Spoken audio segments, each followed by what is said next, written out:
Ukraine, US-Wahl, Waffenstationierung, AfD, Zuwanderung, Israel, Bürgergeld, Haushalt, das waren nur ein paar Themen. Irgendwas, Robin Alexander, wovon du an den Aussagen des Kanzlers über die Beantwortung der Fragen überrascht bist? Nee, noch nichts Neues, ist aber auch noch nicht vorbei, läuft ja noch. Aber Scholz hat sein Programm runtergespielt und sein Kernsatz ist immer gleich: Modernisierung, technischer Fortschritt, gesellschaftlicher Zusammenhalt. Und wenn die Leute das merken, dann wählen sie ihn auch wieder zum Kanzler. Das war so eine Frage, die Situation innerhalb der SPD. Also er lässt das letztendlich von sich so ein bisschen abprallen, abperlen. Gab auch eine Frage für eine Einschätzung, was ist denn besonders gut gelaufen und was eher nicht. Was eher nicht, ist ihm gar nicht eingefallen, hat er abgetan, aber ansonsten lief alles Bombe. Nee, war super interessant, weil was ist besonders gut gelaufen, sagte er, dass wir einen Haushalt eingebracht haben. Und wo man jetzt denkt, das macht auch jede Regierung auf der Welt jedes Jahr. Aber das hat er tatsächlich, weil das so schwierig war, in der Ampel als den großen Erfolg verbucht. Und dann hat er sich so ein bisschen erwischen lassen auf die Nachfrage, dass das Bundesverfassungsgericht in den vorigen Haushalt gestrichen hat. Das empfindet er als seine größte Niederlage. Das hat er bis jetzt noch nicht so gesagt.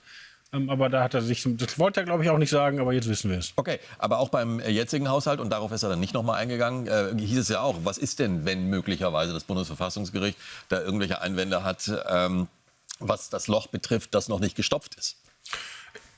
Ja, da hat er gesagt, wie toll das ist, dass man sich überhaupt geeinigt hat und dass alle dahinter stehen. Und das war natürlich gemeint auf Christian Lindner, weil der hat ja durchblicken lassen, dass die letzten Lückenschließungen Vorschläge vom Kanzleramt waren, wo man erstmal gucken muss, ob die rechtlich haltbar sind.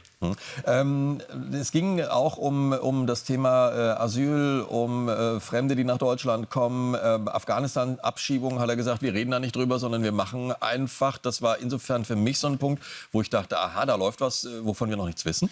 Das Zitat war genau: Wir arbeiten daran, dass Sie bald berichten können über Abschiebungen. Und da denkt man natürlich, oh, dann muss es aber jetzt auch passieren. Und die Schwierigkeit ist da, es geht um Syrien, es geht um Afghanistan, also Regime, die von Deutschland nicht anerkannt sind. Und Scholz will Wege finden, dorthin abschieben zu können, ohne die Tyrannen diplomatisch anzuerkennen. Und du hast Stichworte schon genannt. Also insgesamt, diese ganze Gesellschaft steht vor großen Herausforderungen. Klar, in einer rauen Welt, so ungefähr hat er es gesagt. Und was in Deutschland betrifft, Bürokratieabbau und, hat er gesagt, eben keine Sprüche mehr klopfen, sondern jetzt arbeiten. Das klingt alles sehr, sehr gut. Aber darüber reden wir auch schon seit Jahren, Jahrzehnten. Ja, er nimmt für sich in Anspruch, dass er eine Menge Gesetze ändert, die Verfahren schneller machen. Und das stimmt auch, die Gesetze gibt es ja. Und da glaubt er, dass er damit eine Mehrheit erreichen kann, weil wer möchte gerne viel Bürokratie? Also da muss es wirklich schneller werden. Und da hat er teilweise ja auch Erfolge. Also beispielsweise bei den Windkraftanlagen, bei den Solaranlagen wird tatsächlich mehr gebaut, als es unter der Großen Koalition der Fall war. So, die Sommerpressekonferenz, liebe Zuschauerinnen und Zuschauer des Bundeskanzlers bis hierhin. Das Ganze eingeschätzt von Robin Alexander, stellvertretender Weltchefredakteur.